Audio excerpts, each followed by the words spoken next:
오늘은 누가복음 17장 11절에서 21절 말씀을 통해 감사하는 자에게 임하는 하나님의 나라, 감사하는 자에게 임하는 하나님의 나라에 대해서 함께 말씀을 살펴보도록 하겠습니다. 사랑하는 성도 여러분, 오늘은 추수감사주일입니다.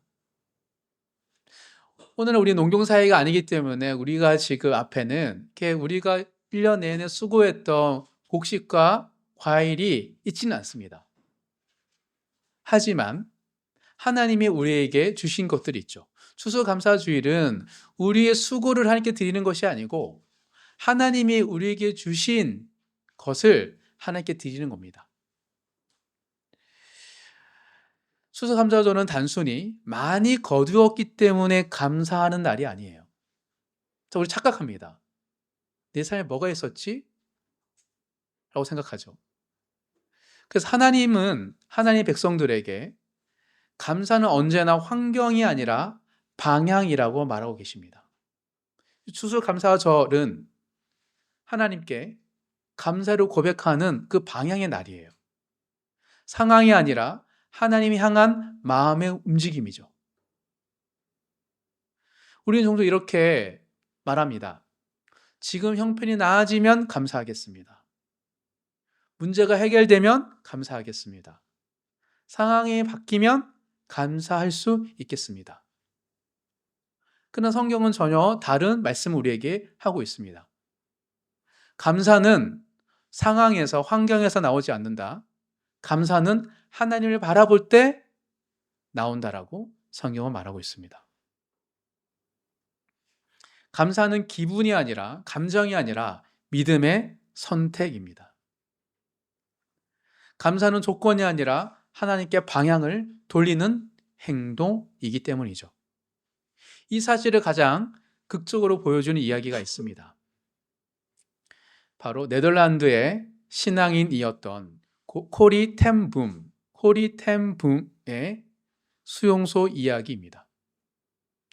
코리 텐 붐은 네덜란드 사람이지만 나치 치하에서 유대인들을 도와주다가 유대인은 숨겨진 제목으로 가족과 함께 아버지, 언니 등과 함께 나치 수용소에 갇혔습니다.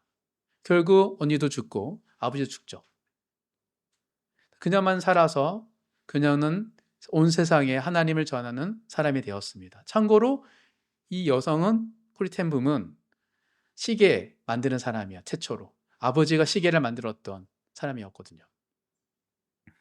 지옥과도 같은 그곳에서 그녀는 평생 잊지 못할 감사의 비밀을 배우게 되었습니다. 그녀의 간증집, 주는 나의 피난처, 영어 제목은 The Hiding Place, 숨겨진 장소.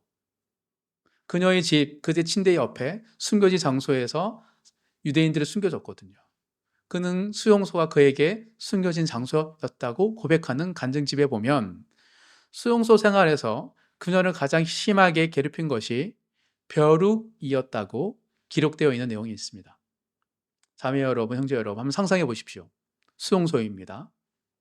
좁고 어두운 막사, 비가 새는 지붕, 썩은 냄새와 죽음의 채취가 뒤섞인 공기, 잠잘 공간도 없는 바닥, 그 위에 낡은 담요 한 장, 그리고 그 담요 속에서 끊임없이 튀어오르는 온몸을 물어뜯고 피를 빨아먹는 벼룩들.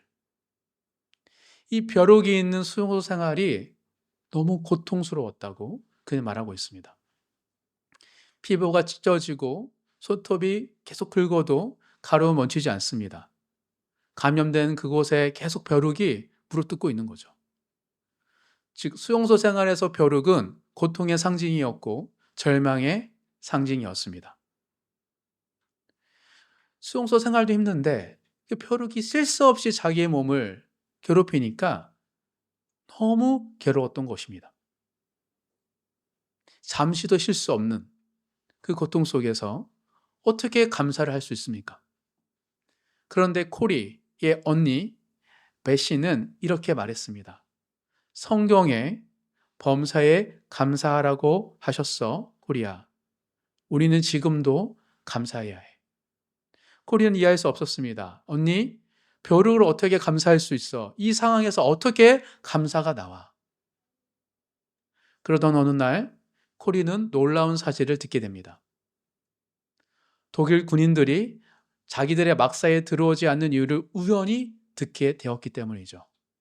저 막사에는 벼룩이 너무 많아서 절대 들어가지 않을 거야. 사실 그 벼룩 때문에 코리 일행은 독일군의 감시 없이 막사에서 성경을 읽었고 찬송하고 함께 기도하며 서로를 위로할 수 있었던 것을 깨달았던 것입니다. 지옥 같은 수용소 한복판에서 영적 교제를 조용히 그러나 분명히 누릴 수 있었던 이유가 바로 벼룩 때문이었습니다. 그날 코리는 이렇게 고백합니다. 벼룩조차 하나님이 보내신 은혜였습니다. 감사하기 어려운 것 속에 하나님의 뜻이 숨겨져 있었습니다. 사랑하는 성도 여러분, 여러분 어떠십니까? 감사할 수 없는 상황 속에서 하나님이 일하고 계신다는 사실을 정말 믿고 계십니까? 감사란 상황이 좋아져서 생기는 기분, 감정이 아니라 하나님께 방향을 돌리는 믿음의 결정입니다. 그렇다면 우리는 어떻게 감사하는 삶을 하나님 믿는 성도로서 내 삶에 주어진 이 상황 속에서, 환경 속에서 감사하는 삶을 살아갈 수 있을까? 오늘 본문에는 감사의 방향을 회복한 한 사람이 나오고 있습니다. 10명 중 하나, 바로 감사로 예수님께 돌아온 사마리아인 나병 환자였습니다. 이 한 사람을 통해 감사의 세 가지 특징에 대해서 한번 살펴보도록 하겠습니다. 오늘 말씀을 통해 감사가 회복되시는 모든 성도님 되시길 주님의 이름으로 축복합니다. 사마리아인 나병 환자에게서 배울 수 있는 감사의 특징 첫 번째는 감사는 은혜를 기억하는 믿음입니다. 은혜를 기억할 때 감사가 나오고 감사는 은혜를 기억하는 믿음이라는 거예요. 감정이 아니라, 기분이 아니라 은혜를 기억하는 믿음입니다. 11절, 12절, 13절 다시 한번 읽겠습니다. 예수께서 예루살렘으로 가실 때에 사마리아와 갈릴리 사이로 지나가시다가 한 마을에 들어가시니 나병 환자 10명이 예수를 만나 멀리 서서 소리를 높여 이르되 예수 선생님이여 우리를 불쌍히 여기소서 하거늘. 누가복음 17장에 있는 이 본문은 예루살렘을 향한 하나님의 예수님의 마지막 여정이었습니다. 이 십자가를 지러 가는 길이에요. 그 길에서 예수님은 사마리아와 갈릴리 땅 사이 가장 경계선에 있는 지역에 지나가고 있습니다. 그리고 그 경계선에는 인생의 경계선에 선 사람들, 나병 환자 10명이 거주하고 있었습니다. 사마리아에서도 밀려나고 예루살렘에서 밀려난 그 경계선에서 가장 밑바닥 인생들이 살고 있는 것이죠. 사실은 버려진 사람들이죠. 쓰레기 소각상이죠.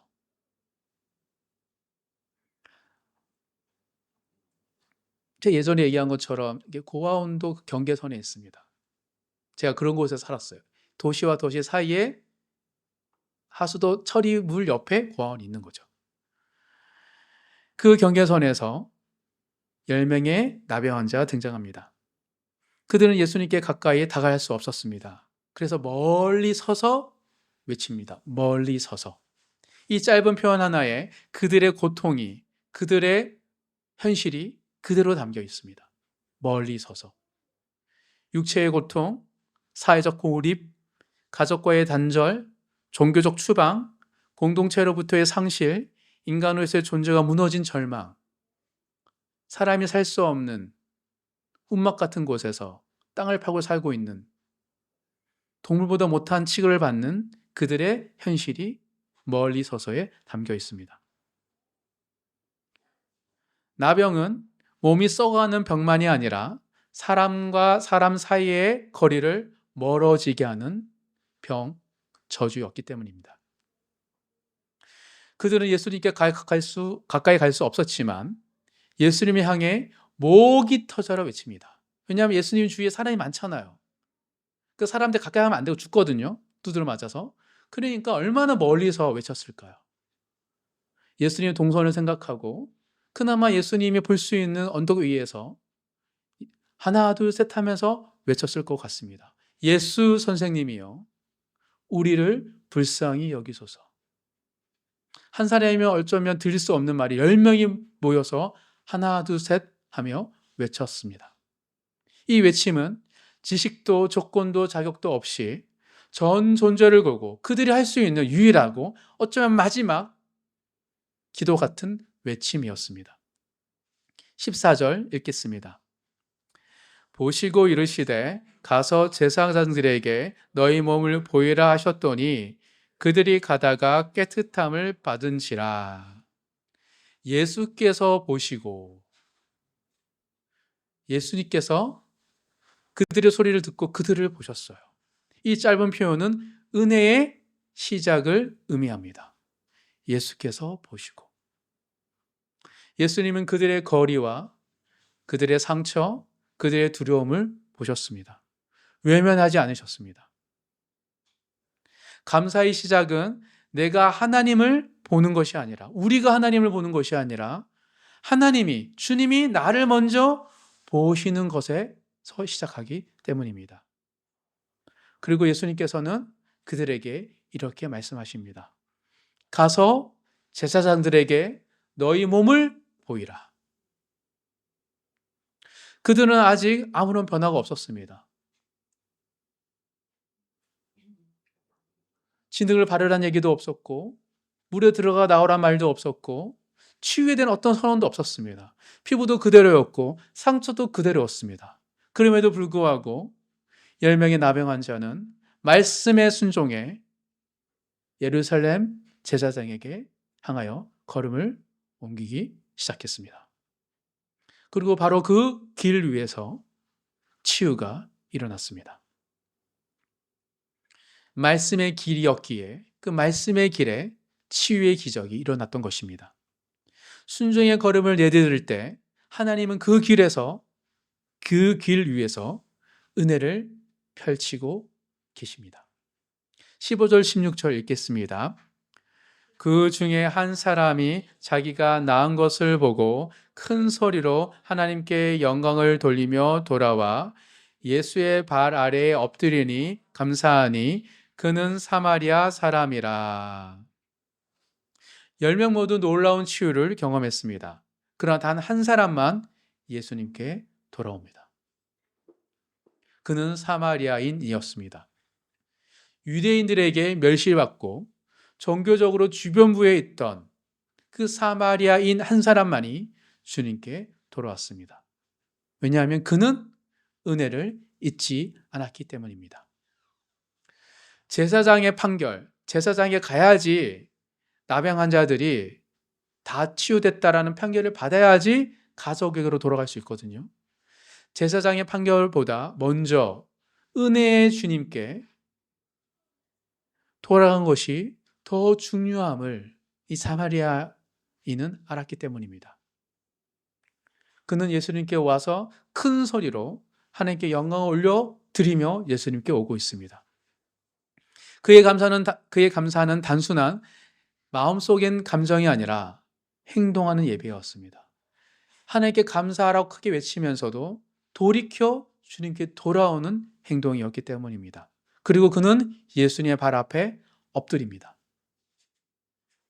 사회로 복귀할 수 있는 기쁨, 가족에게 달려가고 싶어하는 그 마음, 정상적인 삶을 되찾을 그 기대, 그 모든 기쁨보다 설레임보다 그를 먼저 킵해두고 은혜의 주님께 먼저 돌아가는 그 마음이 사마리아인에게 앞섰기 때문입니다. 내 욕구보다, 내 욕망보다, 내 기쁨보다 나를 살리신, 나를 치유하신 주님께 가서 엎드려 예비하고 감사를 고백하는 것이 그에게 더 중요했기 때문이죠. 이것이 감사입니다.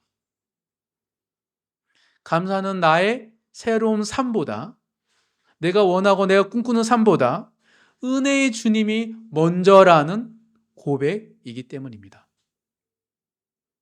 그런데 이런 질문이 생깁니다. 왜 한 사람만 돌아왔는가? 9은 도대체 어디 있는가? 그들은 다 말씀에 순종했던 사람들이고 치유를 경험했던 사람들이었습니다. 그럼 9명은 어디 있는가? 그들은 치유되었고 너무 기뻤고, 그리고 그들이 못다했던 일들이 너무 많았기에 바빴습니다. 먼저 제사장에 먼저 달려가야 했고, 또 가족에게 알려야 했고, 삶을 재건해야 했고, 기쁨을 나누어야 했기 때문입니다. 이런 너무 기쁘지만 바쁘고 분주함이 은혜의 주님을 가로막았습니다. 감사하는 분주함보다 앞서는 은혜의 기억이기 때문입니다. 우리도 마찬가지입니다. 우리가 감사가 없는 게 아니에요. 곰곰이 되짚어보면 감사할 게 많거든요. 근데 그 하나님께 감사함을 고백하는 것보다 이제 회복됐으니까 내가 더 해야지, 더 해야지라는 이 분주한 마음이 나에게 은혜를 주신 하나님을 잊게 만들었고, 마치 하나님이, 주님이 나에게 아무것도 주지 않은 것처럼 살아가는 자로 만들어버린 거예요. 이 그 분주함이.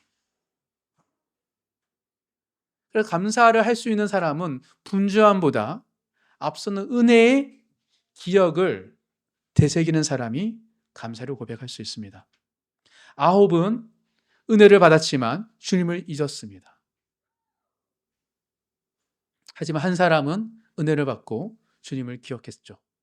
사랑하는 성도 여러분, 감사는 단순한 감정이 아니라 감사는 기억입니다. 하나님이, 주님이 주신 것을 기억하는 것이 감사이죠. 은혜를 기억할 때 감사는 살아납니다. 그리고 감사를 고백할 때 믿음은 살아나는 것이죠.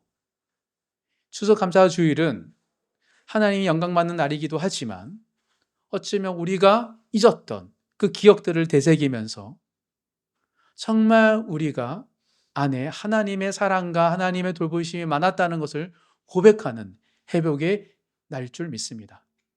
분주했던, 열심히 수고하고 애쓰고 열매 맺기 위해 분주했던 삶을 잠시 멈추고 은혜를 기억하며 주님께 돌아오시는 모든 성도님 되시길 주님 이름으로 축복합니다.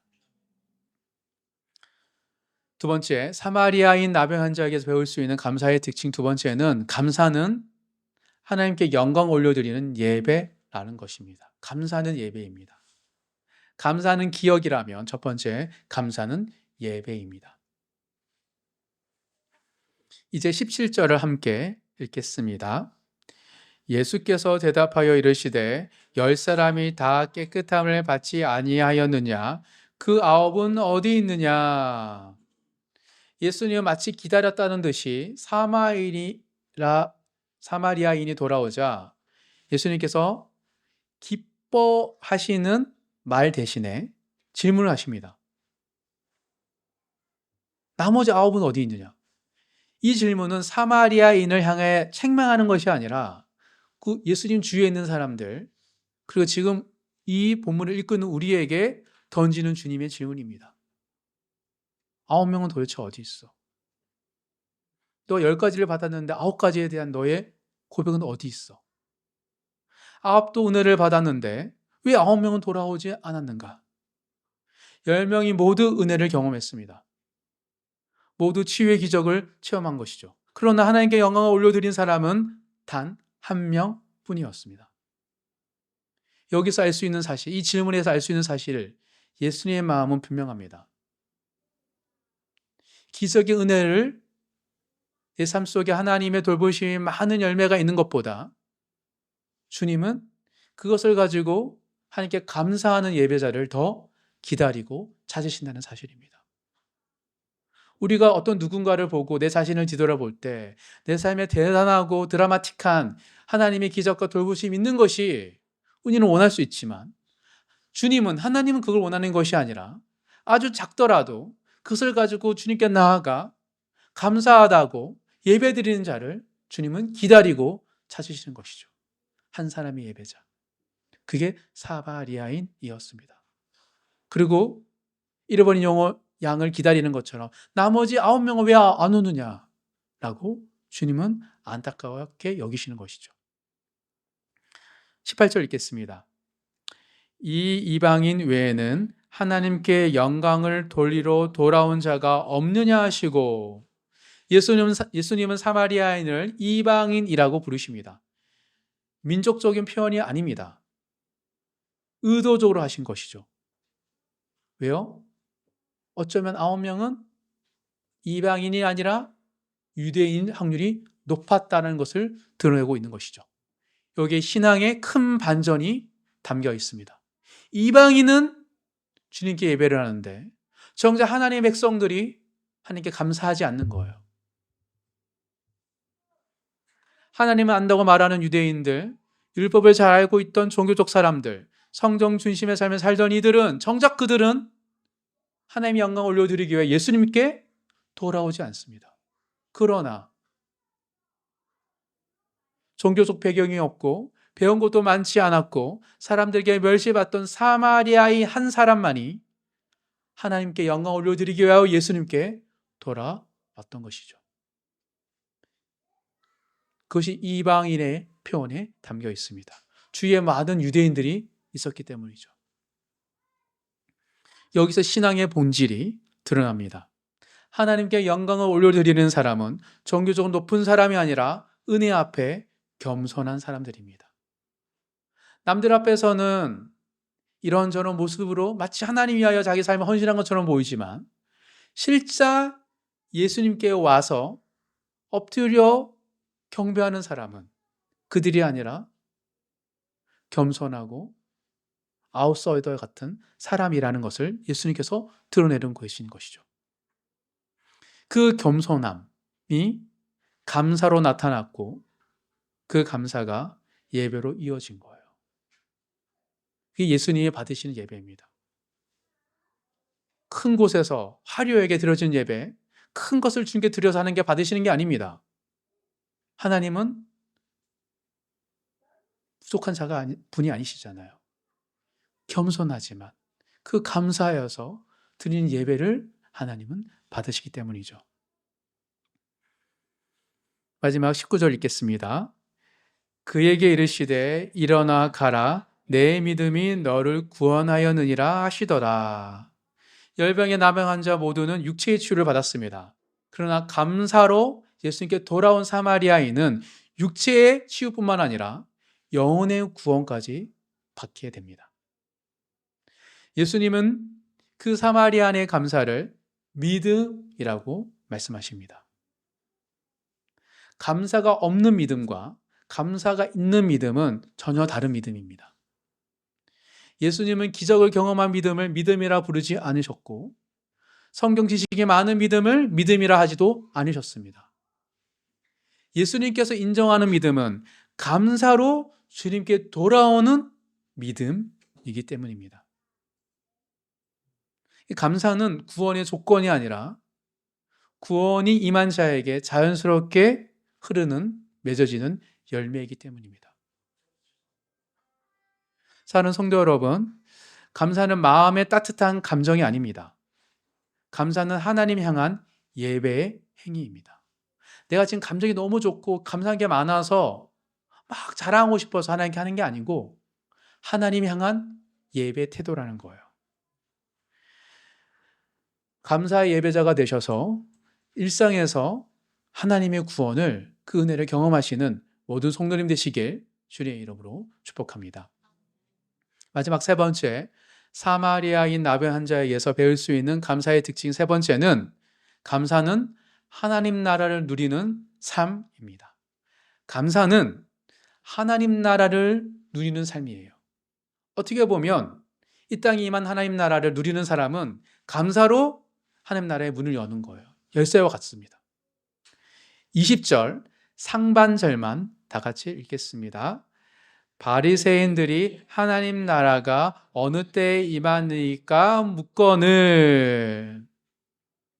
사마리아인이 감사라 돌아오는 장면이 끝나자마자 누가복음은 갑자기 바리새인을 등장시킵니다. 그들의 질문은 이렇습니다. 예수님께 하나님 나라가 어느 때에 임하니까? 어떻게 보면 그 10명의 나병 환자가 치유되고 한 사람이 돌아오는 그 옆에 바리새인이 있었던 것처럼 누가복음은 기록하고 있습니다. 예수님께 질문합니다. 하나님 나라는 어느 때 임하나이까? 여기서 바리새인들의 두 가지 관심이 담겨 있습니다. 첫 번째, 하나님 나라는 언제 오느냐, 시점에 대한 것이고, 둘째, 하나님 나라는 무엇으로 확인할 수 있는가, 표적입니다. 언제 어떤 표적으로 드러나는가. 다윗을 기다리고 있는데 이 시점과 표적에 대해서 묻고 있는 거예요. 반대로 우리가 믿는 다윗은 메시아인데 너가 다윗 같은 사람이냐, 왕이냐, 이런 걸 질문하는 거죠.